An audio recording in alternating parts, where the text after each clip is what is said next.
Et à la base, je voulais faire un bar. Un bar avec les filles, trucs comme ça.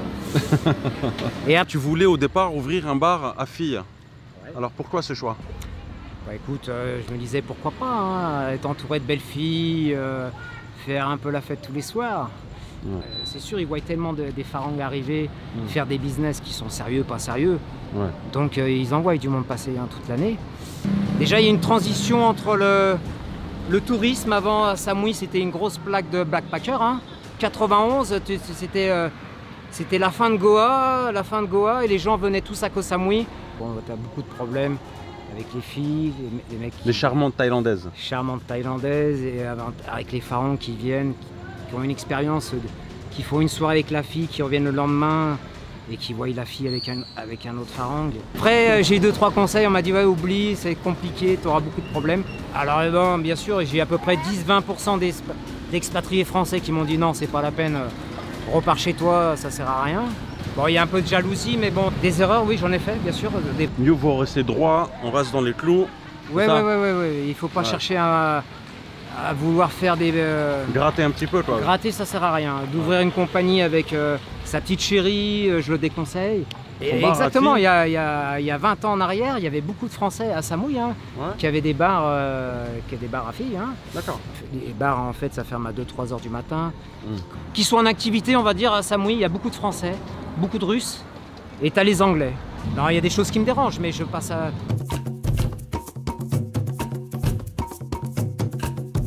Salut à tous, Sabri Thai en direct de Thaïlande, je suis à Koh Samui.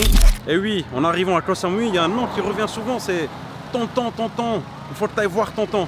Et donc Tonton, je suis venu voir Tonton à Koh Samui et il est avec moi, il va nous raconter son histoire. Bonjour Tonton, comment vas-tu? Salut Sabri, ça bonjour va, les roule. youtubeurs.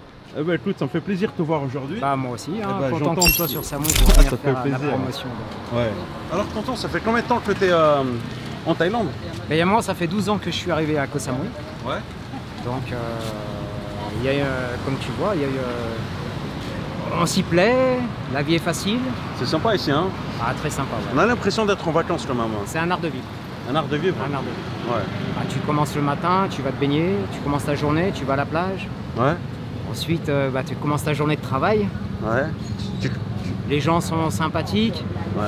Chaleureux? Très chaleureux, très convivial. La bouffe thaï, tu vois, tout est assez simple. Ouais. Et on a un art de vivre qu'on n'a pas chez nous en France, tu vois, que tout est assez simple pour vivre ici. Ouais. Location, tu veux un appartement, tu veux développer une activité, c'est quand même assez simple. Et de revenir en France, voilà, ce serait un peu dur maintenant. C'est vrai? Ah, effectivement. D'accord, donc ça fait 12 années? 12 années, voilà. Ouais. Mais tu as commencé à découvrir la Thaïlande à partir de... En 1991, j'ai commencé à découvrir, je suis venu pour la première fois. D'accord. La première fois, c'était où? Koh Samui. Koh Samui? Koh Samui, ouais. Alors, tu peux nous dire un peu plus sur ce choix de Koh Samui? Parce que moi, c'est Bangkok, hein, mais pourquoi Koh Samui? Alors Koh Samui, bon déjà premièrement, déjà il y a moins de 7-Eleven. Hein. Moins de souvenirs. Ouais. Alors Samui après ça reste une petite île paradisiaque. Ouais. Que pour moi j'ai craqué. Plus, ok, ambiance vacances en fait. Voilà, tu voulais pas trop de pression en fait, c'est ça? Non, parce que je travaille à Paris et tu vois, de me retrouver à Bangkok ou quoi que ce soit, c'est pas la partie qui m'intéressait le plus. Et Samui, vraiment, j'ai 18 ans, l'euphorie de la jeunesse, premier voyage à l'étranger, donc c'était... Est-ce que tu avais une idée de... Est-ce que tu avais une idée, Tonton, du business que tu allais faire? Est-ce que tu avais une idée de comment tu allais gagner ta vie en venant ici, à Koh Samui? Quand je suis venu ici, alors déjà, je suis venu en mois de février avant que je vienne. Tous les ans, je venais passer 2 mois de vacances. Avec un collègue, on s'est monté un peu la tête, tiens, et pourquoi on ne ferait pas un business en Thaïlande, tu vois? Ouais. Et on s'est dit, tiens, pourquoi pas? Ça, c'était après le premier voyage? Non, après, au bout du 15e voyage, après. Ah, ok. Donc, tu vois, ça remonte à peu près à 13 années, voilà. Et donc, je me suis dit, pourquoi pas? Donc, on est rentré en France. Bon, on a mis un peu de trésorerie de côté, des trucs pour venir ici. Et à la base, je voulais faire un bar. Un bar avec les filles, trucs comme ça. Et après, j'ai eu 2-3 conseils, on m'a dit ouais, oublie, c'est compliqué, tu auras beaucoup de problèmes. Ouais. Donc je voulais éviter tous les problèmes et rester dans... C'est mieux d'ouvrir un 7 en fait. Hein. Ah voilà, c'est plus simple. Et après, bon, bah, je me suis lancé dans la location de scooters et de voitures. Et puis, bon, bah, ça met du temps à apprendre. La mayonnaise, il fallait comprendre un peu comment le système, comment les tailles travaillaient, comment cela fonctionne. Ouais. Donc j'ai quand même mis plus d'un an à vraiment me développer. Ça a été long un peu. Ouais. Un peu manque de trésorerie aussi. D'accord. Vu que j'avais très peu de trésorerie quand je suis arrivé. D'accord. Donc pour me développer, ça a été un peu plus dur. Ouais.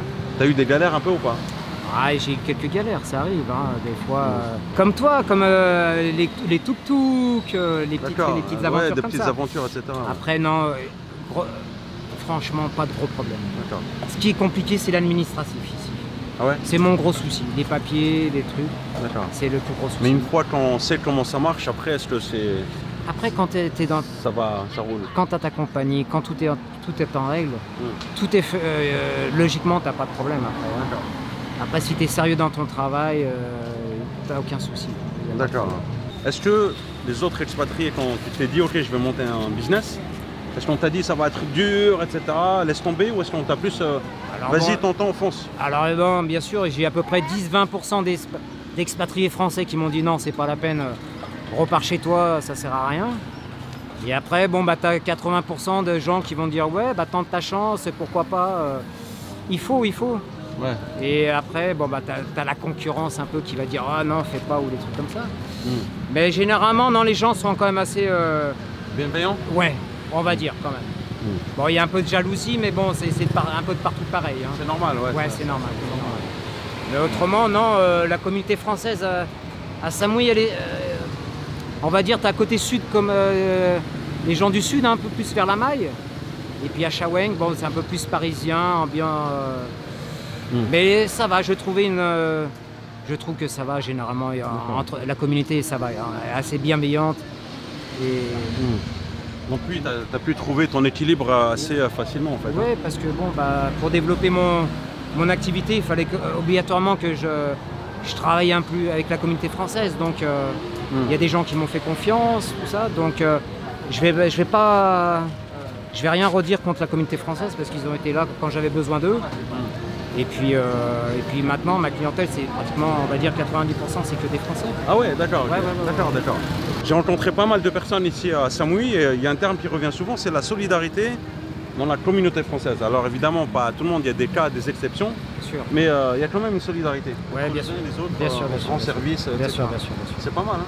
C'est important parce que bon, à savoir, tu es quand même à 12 000 km de chez toi, t'as pas ta famille, tes proches. Donc il faut que tu crées des nouvelles infinités. Bon, des fois tu peux faire des erreurs et parfois bah, tu fais de très belles rencontres après, tu vois. Donc, est-ce que tu as fait des erreurs, tonton? Des erreurs, oui, j'en ai fait, bien sûr, tout au départ quand j'ai commencé mon business. Déjà, la première erreur, je suis venu avec très peu de budget. Donc ce qui a mis très... C'est quoi très peu de budget? On va dire que je suis venu, j'avais que 600 000 bahts. 600 000 balles. Donc, c'est quand même pas mal, non? C'est pas mal, mais bon. Euros. Ouais, mais bon, après, si tu veux acheter des scooters, des trucs comme ça, ou développer ce que je voulais faire. Ah oui. En fait, j'avais très peu de trésorerie. Et après, bon, bah après le. T'es connu, hein? Là, je marche avec le tonton et on le salue. Ah, comme ça? Ok. D'accord. Mais autrement, non, voilà, c'est ce qui a été le plus dur, bah, c'est s'adapter au pays, hein, bien sûr. Ouais. On n'a pas les mêmes codes qu'en France pour travailler. Travailler avec les tailles, c'est quand même une autre approche. C'est compliqué. C'est compliqué. Ouais. Mais c'est quand même intéressant parce que bon, on apprend autre chose. Ouais. On apprend à se diversifier. Mais on apprend. Et puis bon, c'est comme ça qu'on apprend à connaître les tailles, leur façon de voir les choses et comment ils développent leur business aussi. Ouais. C'est subtil quand même, hein, une approche avec les Thaïlandais. C'est quand même assez... Après, il faut connaître. Les Thaïs, au départ, vu qu'ils voient beaucoup d'étrangers arriver pour faire des business, et vu que la plupart des étrangers qui arrivent, bon, bah, à peu près un business, c'est à peu près 1 an, 2 ans. Après, malheureusement, bah, l'affaire ne marche pas. Ils sont obligés de plus de trésorerie, retourner en France. Et donc, les Thaïlandais de Samui voient beaucoup de gens qui ouvrent des business et ça tient 1 an, 2 ans. Donc c'est pour ça que moi j'ai compris qu'au départ, bah, tous les Thaïs que je venais en vacances, me disaient oh, on te fera travailler tout ça. Au départ, ils ne me faisaient pas travailler. Et avec le temps, j'ai compris bah, que, voilà, qu'ils attendaient un peu plus de recul, de voir comment on était, comment on fonctionnait. Mais bon, il faut se dire la vérité, les Thaïs travaillent beaucoup entre Thaïs. Hein. Ah oui, Ils sont assez communautaires quand même. Hein. Voilà. Et tout à l'heure, en off, tonton, tu nous disais que les Thaïlandais de Bangkok sont très différents des Thaïlandais de Samui, de Koh Samui et de Koh Phangan. En fait, les Thaïlandais des îles voilà, on va dire, métropole. Ouais, on va dire, bah, pour moi, Bangkok, le Thaïlandais, bah, il va s'intéresser à nous différemment. Qu'est-ce que vous faites? Vous êtes là? Qu'est-ce que tu fais en Thaïlande? Pourquoi tu viens en Thaïlande? Ça fait combien de temps? Tu vis à Koh Samui, ok. Donc j'ai trouvé une autre approche qui a moins un rapport avec l'argent. Tu vois, le Thaï de Bangkok va plus s'intéresser à toi. Côté humain en fait. Hein. Voilà. Ça, hein. Et à Samui, on va dire sur les îles, non, on est plus dans le business. Bis, ok. Ouais, les Thaïs, ils sont gentils, ils sont adorables, tout ça. Mais voilà, c'est que du business. Hein. Business parce que les gens qui sont là ne sont que de passage. C'est temporaire peut-être. Voilà. Alors donc, bon, c'est sûr, ils voient tellement des pharangues arriver, faire des business qui sont sérieux, pas sérieux. Ouais. Donc ils envoient du monde passer toute l'année. Et c'est vrai qu'ils ont du mal à travailler avec nous. Bon, après, quand tu es sérieux, tu arrives à sympathiser, tu arrives à faire quand même des connexions, hein, bien sûr. Hein. Mais c'est quand même, l'activité est quand même très dure. Ouais. Faut quand même, faut pas se voiler la face. Ce que j'ai vu dans la communauté francophone, à Samui, la plupart partie des business, enfin la majorité des business, c'est soit de la restauration, Tout à fait, ouais. de l'immobilier, il y a des gens qui construisent des villas. À fond. Et donc c'est ça en fait. En fait, il y a beaucoup de Français qui font de l'immobilier ici. Là, à savoir pendant cette période du Covid, bah, tu as à peu près, je pense qu'à peu près, on doit avoir 4 ou 5 agences immobilières françaises qui ont réouvert en plus. Beaucoup d'agents français. Et voilà, c'est un pays qui plaît. Et donc les brokers viennent. Tonton, tu disais que tu voulais au départ ouvrir un bar à filles. Ouais. Alors pourquoi ce choix? Bah écoute, je me disais pourquoi pas, hein, être entouré de belles filles, faire un peu la fête tous les soirs. Ouais. Puis après, non, j'avais un collègue qui tenait un bar et qui m'a dit, bon, tu as beaucoup de problèmes avec les filles, les mecs... Les charmantes thaïlandaises. Charmantes thaïlandaises, et avec les pharaons qui viennent, qui ont une expérience, qui font une soirée avec la fille, qui reviennent le lendemain et qui voient la fille avec un autre pharaon. Ça amenait souvent à des conflits. Tu tombes amoureux parfois, non? Oui. Ouais. Donc on m'a fortement déconseillé, donc j'ai pas insisté. D'accord, c'était pas un business pour toi stable? Non, parce que je voulais quelque chose vraiment où j'ai pas de pression. D'accord. Déjà que je connaissais pas beaucoup les lois, comment ça fonctionnait. Bon, tout au départ on te dit oui, tout est facile. Mais bon, c'est quand même un pays quand même assez structuré sur les démarches administratives, et si tu fais mal ça, tu as beaucoup de problèmes. Tu t'en finis pas. Mieux vaut rester droit, on reste dans les clous. Oui. Il ne faut pas chercher à vouloir faire des... Gratter un petit peu, quoi. Gratter, ça sert à rien. D'ouvrir une compagnie avec sa petite chérie, je le déconseille. Parce que bon, après, tu peux avoir des problèmes quand l'amour est fini. Après, bah, souvent, ça se finit... c'est pas très cool. Hein, le business aussi, ouais. Okay. Donc, voilà. Mais à un moment, c'était une mode un petit peu. C'est tout le monde qui voulait ouvrir son bar. Exactement. Il y a 20 ans en arrière, il y avait beaucoup de Français à Samui qui avaient des bars, à filles. Hein. D'accord. À Bangkok, j'en ai connu quelques-uns aussi. Donc c'est possible pour un étranger Bien sûr. Okay. Après, lui, il sera derrière le comptoir. Il faudra qu'il ait des directeurs managers. Voilà, c'est ça. Il travaille pas. Voilà. D'accord. Tu fais un peu commercial ou tu es là pour... D'accord. Mais bon, t'es pas maître de ton activité. C'est pour ça que je voulais pas me lancer dans cette ouais, tu savais que tu voulais rester longtemps. Ouais, déjà. Et puis bon, après me dire faire la fête tous les soirs. T'as vu, les bars en fait, ça ferme à 2-3 heures du matin. Quand les bars ils ferment, ensuite les filles vont en discothèque pour trouver jusqu'à 5-6 heures du matin, jusqu'à la fin de la soirée. Et ensuite voilà, donc c'était pas mon esprit c'est pas ce que je recherchais. J'avais connu ça avant et je voulais pas revenir ici pour voilà, je suis pas venu ici pour faire les full moon, les black moon. Les black moon, les full moon. Voilà, les half moon, tout ça. J'ai eu Il y a eu un moment pour ça, maintenant il fallait trouver une stabilité. Est-ce qu'il y a eu du changement en 10-15 ans à Koh Samui? Bah, écoute, pour moi, il y a eu un sacré changement, il y a eu un boom économique. Déjà, il y a une transition entre le tourisme. Avant, à Samui, c'était une grosse plaque de backpackers. Hein. Donc, ah bon? ouais. Mais c'est riche, c'est connu pour une destination riche quand même, Samui. Ouais, mais en 91, c'était la fin de Goa, et les gens venaient tous à Koh Samui. C'était un peu vraiment backpacker à cette époque-là. Hein. Et on va dire dans les années 2000, voilà, il y a une évolution qui s'est créée. Et petit à petit, des hôtels un peu plus luxueux qui sont arrivés. Et maintenant, on est dans un tourisme vraiment, on va dire, qui est un peu plus aisé, qu'on a un budget un peu plus important pour aller dans des hôtels. Hein. Maintenant, tu as le Four Seasons, tu as des grands, le Hyatt qui a ouvert il y a récemment. Donc, il y a eu une expansion économique qui a été très très importante à Samui. En 10-15 ans, moi, sur mes 12 années, j'ai vu vraiment l'évolution. D'accord. Entre l'infrastructure, l'immobilier, le changement de route. Oui, le changement des routes, tout était meilleur. Même l'immobilier, les constructions, ils ont changé leur design. Avant, on était plus dans le style Thaï, maintenant on est dans le style moderne. Donc il y a vraiment une évolution. Et puis il y a une demande maintenant qui est vraiment très importante à Samui. Alors, quelles sont les nationalités qu'il y a ici? Il y a beaucoup de Russes, je suppose. Samui, oui, beaucoup de Russes. Très grosse communauté russe, très grosse communauté française.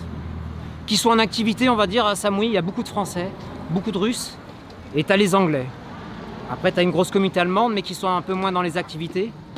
Mais beaucoup les Français et les Russes, ouais, on est en masse ici. Hein. On va dire que plus la maille, c'est, on va dire, pour les résidents français. Pour les gens qui viennent en vacances, généralement, c'est plus Shaweng, Boput, Menam ou Chonmun. Après, non, les communautés se mélangent assez. Voilà. Bon, après, les soirées, c'est bon, communauté russe, hein, elles sont assez elles restent assez entre leur communauté. Les Français, bon, il arrive il y a des soirées un peu privées. Bon, c'est normal, les Français se retrouvent, ils ont besoin de se retrouver. Ouais. Mais non, il n'y a pas spécifiquement des quartiers comme à Bangkok, on va dire le quartier portugais ou quartier français ou quartier indien. Là, on n'a pas ça à Samui. D'accord. Bon, après, tu as le village musulman qui est après la Maille et tout ça. Est-ce que tu penses un jour venir vivre à Bangkok, me rejoindre, ouvrir un 7-Eleven ensemble? Écoute, un 7-Eleven, pourquoi pas. Ouais. Mais vivre à Bangkok, non, trop de pollution pour moi, trop de bruit. Chiang Mai alors? Chiang Mai, non. Erreur. Chiang Mai, il y a beaucoup de pollution aussi. Voilà, à savoir à partir de janvier, février, mars, avril, mai, vu qu'ils font brûler toute la végétation en Malaisie, il y a des fumées. Là, cette année, on a eu beaucoup de gens de Chiang Mai qui sont venus cette année-là. D'accord. Apparemment, c'est une année où il y a eu plus que d'habitude. Ah ouais? Alors, dis-moi juste un truc, comment fonctionne ton business maintenant? Est-ce que ça marche ou... Écoute, j'ai pas à me plaindre. Mon activité, ça fonctionne bien. Après, bon, quand tu es sérieux, tu as des retours, de toute façon. Hein. Et voilà, j'essaye de faire le mieux pour que les gens, j'ai des aiguillés, quand il y a des accidents, d'être avec eux pour les aider. Tu loues des scooters, des voitures? Voilà, essentiellement. D'accord. Après, moi, je suis pas trop dans l'immobilier ou je m'intéresse pas trop autour. Mais quand j'ai un client, je vais faire en sorte pour qu'il ait toutes les informations quand il sort de mon magasin. Pour manger, faire les attractions phares, je leur donne mon top 5. Ah, c'est pas mal ça. Voilà. Ils ont des problèmes la nuit, ils peuvent m'appeler. Je suis assez... Est-ce que tu as une page Facebook ou un truc pour te contacter? Oui, bien sûr. Ouais. Qu'est-ce qu'on met? Page Facebook? On met quoi? Numéro de téléphone? Ouais, page Facebook, c'est très bien. Page Facebook, c'est très bien, ok. Voilà. Donc, si vous venez à Koh Samui, tonton, on vous met le lien en description. Voilà, vous allez lui faire même un petit coucou, un petit café, ça fera plaisir. Voilà, welcome. Il y a toujours un petit jus d'orange au frais, un petit jus d'ananas ou un petit jus de... Voilà. Tu penses que le tourisme va repartir? Pour moi, ça va repartir. Moi, je travaille très bien depuis juillet. Je sens qu'il y a beaucoup les résidents qui reviennent, parce que bon, ça fait depuis 1 an et demi qu'ils n'ont pas vu leur villa, donc il y a beaucoup de gens qui reviennent. Et moi, je vois que j'ai beaucoup de demandes qui commence un peu les gens s'activiter vu les ouvertures du 1er novembre. Je pense que pour le mois de décembre, je pense que ça sent bon. Sur Chaweng, sur la Chaweng Beach, je peux vous dire que l'Arc-Bar, pour les gens qui connaissent, bon là ils sont en train de rénover, ça sent bon, ça sent très bon. Le Chaweng, Koh Samui vit avec le Arc-Bar, c'est le poumon de Koh Samui. Ah oui, l'Arc-Bar, voilà.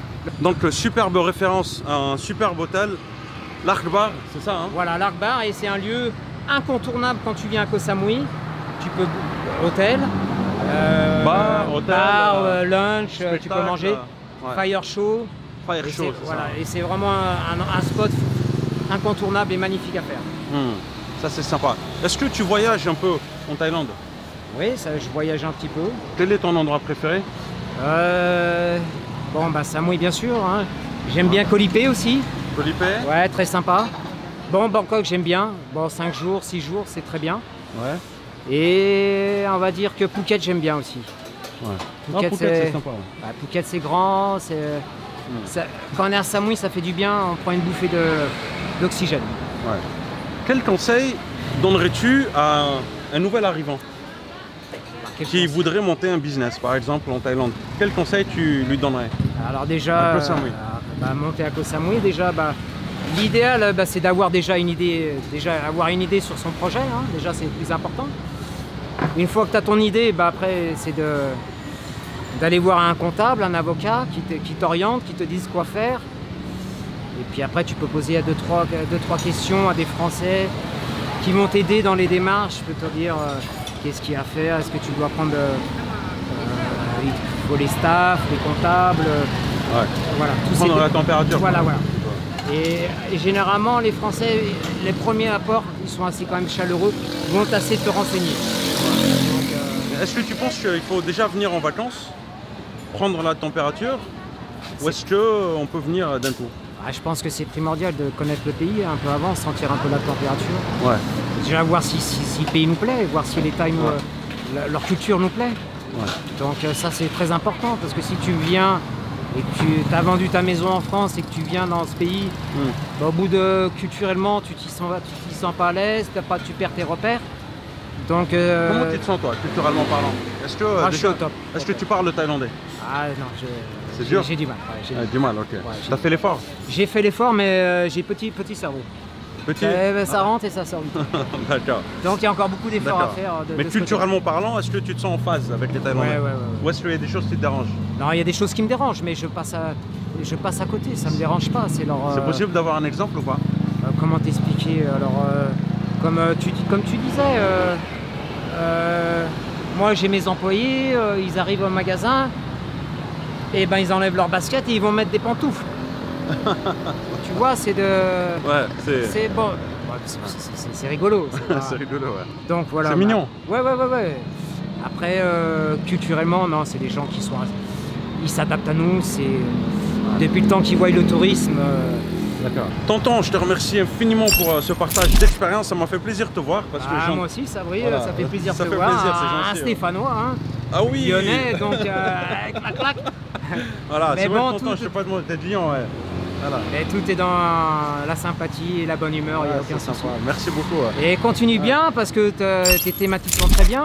Merci beaucoup. Oui, donc tonton est lyonnais et j'avais fait une vidéo avec Serge, celui du bouchon. D'accord. C'est ça, hein. Donc on lui passe un petit coucou à Serge. Un petit bonjour, voilà, entre Lyonnais. Entre Lyonnais. Et puis, ancien restaurateur à la rue Mercière de Lyon, donc un petit bouchon lyonnais, donc on connaît. Hein.